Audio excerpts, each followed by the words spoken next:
Rumaragas ang pagpapala po sa ating lahat. Para sa ating pangaraw-araw na talata, tayo ngayon ay nasa Genesis Kapitulo 35, simula versikulo 1 hanggang versikulo 4. Sinabi ng Diyos kay Jacob, pumunta ka sa Bethel at doon ka manirahan. Ipagtayo mo roon ng dambana ang Diyos na napakita sa iyo, samantalang tumatangkal ka sa iyong kapatid na si Esau. Kaya't sinabi ni Jacob sa kanyang sambahayan at sa lahat ng kasama niya, itapon ninyo lahat ng Diyos-Diyosang taglay ninyo. Maglinis kayo ng inyong katawan ayon sa kautusan at magbihis pagkatapos. Aalis tayo rito at pupunta sa Bethel. Magtatayo ako roon ng dambana para sa Diyos na kasama ko saan man at laging tumutulong sa akin sa panahon ng kagipitan.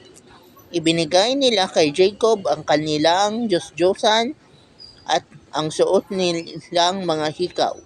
Ang lahat ng ito'y ibinaon sa tabi ng punong roble na malapit sa Sekem. So dito po sa passage nito, sinabihan ng Diyos si Jacob na pumunta na sa Bethel at umalis na sila at pumunta na sa Bethel. Ganyan ang Diyos nagbibigay ng warning noon kahit ngayon.